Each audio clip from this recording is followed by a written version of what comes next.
Consumption, sales, cheap buys, more stuff. It's all part of our culture and it's a problem. After Christmas comes Boxing Day and New Year's sales, a time of chaos, walking neck and neck with people, a time that's conditioned us to spend and consume. But what's it all for? Let's talk about it. Hey guys, welcome back to Dose of Joy. In this video, I'll be discussing why I'm even bringing up consumption, my issues with it, why we actually buy things, as well as how to buy more mindfully. This video is going to be pretty observational, pretty laid back, and I just hope that you can somehow relate to what I'm saying, and yeah. So let's start by talking about why am I bringing up consumption. So since coming back from exchange a couple of months ago, I've been more aware of the topic of consumption versus minimalism. When I was abroad for 6 months, I barely had anything with me. It was just a medium suitcase, but I was so happy and comfortable with having less. And now that Christmas has passed and sales are starting and consumption is everywhere, I felt like I had to speak up, because while the concept of consumption and what I'm saying in this video can be applied all year round, I feel like it's extremely applicable right now. I personally have a love-hate relationship with things. Like, I love things, but at the same time I often feel like I have too much of it, where I basically don't even use half of the things I own, but still I want more. And then from that idea, it got me thinking, why do we want more? And why are we so unsatisfied with what we have now, even though it's so much than what people in the past would have owned? And it's probably general knowledge, but I believe that our dissatisfaction comes from media, such as social media or advertising, because their job is basically to convince us that we don't have enough and that we should buy their product or whatever. So for ads, they basically expose us to things that we don't need or want, but now think we do because we're exposed to it. So I think the best example I can bring up is, say you want a diet, but someone's literally bringing like a chocolate bar to your house, and obviously it's so much harder to say no because it's in your face, as opposed to that chocolate bar being so far away from you that you don't even think that you want it. So that's the same for ads. They're unsolicited, but now you want whatever they're trying to sell you. And the other source of dissatisfaction is comparison. We want what others have, but also, to get a bit meta, we might not actually want what they have, but we want to be similar to the idea of them. And I really believe that our society has just too much stuff. Recently, I was in Big W. I got lost, obviously, because it's huge, and I was just overwhelmed by how much stuff there was.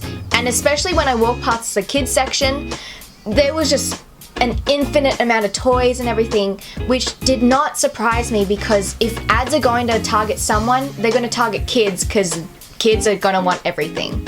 So my idea about consumption is that society is driven by money. More money is better. Money determines how much stuff or the quality of stuff we can purchase. Money symbolizes status. Therefore, stuff is status. And to be honest, I really think that most of us don't actively think about this when we purchase something. But somehow it subconsciously feeds into our mentality that more is better. But please don't get me wrong, I'm not saying that buying is bad or that consumption is evil, because as I said previously, I really love stuff. I love my spatula, like a lot.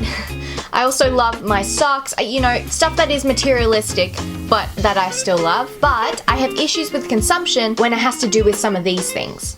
Number 1, excessive or overconsumption. This is basically fueled by the media, by ads, by the idea that more is better, which makes people buy things that they don't necessarily need or want, which then feeds into wastefulness. This is definitely one of the biggest reasons for me in reducing the stuff I buy, because I don't want to add to more landfill, which I know is already a huge problem with all the consumption that is happening right now. And with excessive consumption, I find that it just contributes to increased clutter and mess. My parents are always calling my bedroom a pigsty, because you can't see this, but like there, it's really bad. And every time I try and clean up, I feel like something just explodes and then it becomes messy again, and I can't keep track of everything I have. And then I keep thinking, how do I have so much stuff that I can't even clean my own room? And really, this clutter is not just physical, it's also really mental, where there's just so much energy put into thinking of what you have, what to clean up, that you can't even focus on things that actually matter to you. And it's definitely on exchange where I learned that beyond the essentials of, a bed, clothes, food, water, etc., less is definitely more. And going back to wastefulness and landfill, I would buy a lot of skincare in the past and I thought I wanted it, but obviously not, because I threw most of it out, which is, I know, awful. But not even that, I'd buy clothes that I thought, yeah, they're okay, I'll just buy it anyway. And it just sits in your closet and you end up donating it, which just adds to more overfill of charity shops and increased landfill. And another issue I have with consumption is buying because of external factors. For example, if others have this item, we don't buy it because we actually want the item, we buy it because we want to fit in, whether subconsciously or not. And then that's where you kid yourself that you want it too, and you convince yourself that it's your choice and that you want the item, not because other people have it. So for example, after year 12, I got a MacBook Pro. And I realized that's not actually because I like the features.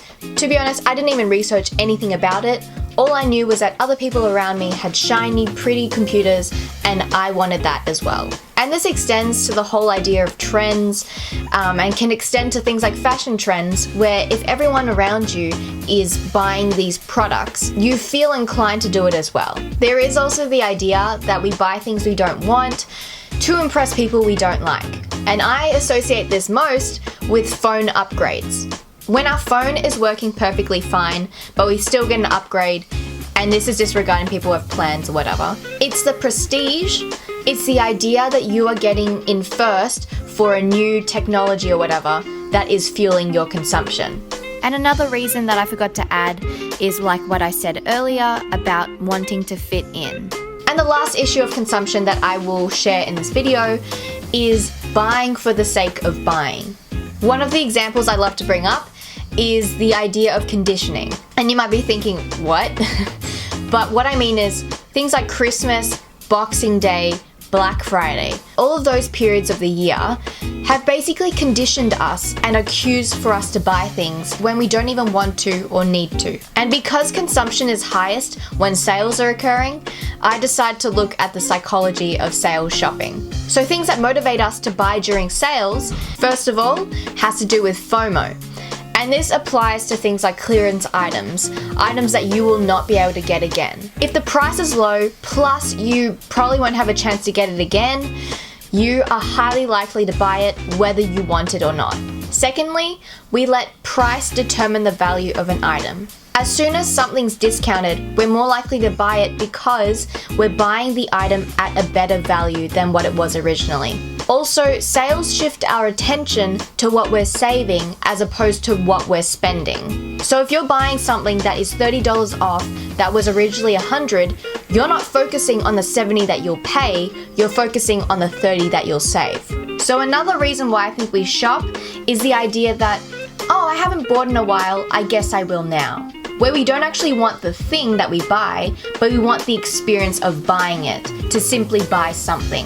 And I guess the feeling is the strongest when you're buying something on sale. And the idea of buying for the sake of buying could be that you're bored with what you already have, so you just want something new, something to buy. And so to clarify with all of these issues, I don't actually have an issue with consumption in itself. I just have a problem when it's unnecessary and when it's not doing us any good. And this idea of overconsumption is not just directed at you personally, but also by people that you're surrounded by in terms of things like gift giving. For Christmas, it's a tradition to get gifts for someone to express your love or thanks for that person. And I personally have no problems with that, but I'm seeing more and more now that giving the gift is sort of like a personal obligation, that by spending money on someone, that is the gift in itself.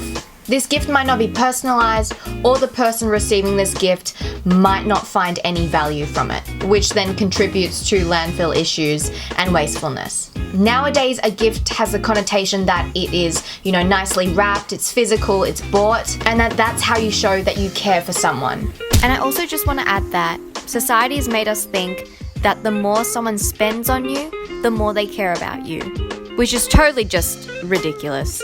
So what I'm trying to say is, why don't we replace things with experiences? If you don't know what physical gift to get for someone, why don't you show your appreciation for them through something like a picnic or a gathering or even a walk? Because that's what the giver of the present and the receiver ultimately want. Personal connection with someone that they care about. And of course, buying a gift for someone is not a bad thing. If they actually want it and will use it in some sort of way, that's perfectly fine. For example, my best gift purchase to date has been an egg cooker for my dad, and he has used it since getting it in last year. He has used it literally every single day. I win. So now I'm just going to end this video by talking about mindful shopping and a way to avoid overconsumption. And I find the best method to do this by asking yourself questions before you buy something. So for things that can be used or worn, I like to ask myself these questions. How long will I use it for? Or, is the quality good enough that I can use it for a long time? Do I really need it? Or do I just like the idea of it? How many times will I use it realistically? Is it practical in my life? So for example, I really liked the aesthetic of those minimalist watches, and I would see people on YouTube wearing them and showing them off in videos. So I thought that's what I wanted. Turns out it's not practical in my life. I don't even wear watches, I just look at my phone for the time. So basically it's an accessory that I barely ever use. And finally, does it make me happy? This item does not need to be a practical thing that can be used. It could be something like an antique or something that you look at. But as long as it gives you a sense of happiness or it has some sort of meaning to you, then you do you. It's a perfect purchase for yourself. And advice for buying something that's on sale, imagine that the sale price of the item is the original unreduced price of the item, and see if you're as excited as you were previously. Okay, so that's the end of our consumption video. I hope you gained something from this video and that you can adjust your consumption to a level that suits you. And I thought I'd just end this video with this quote. Buy things, love people, not the other way around.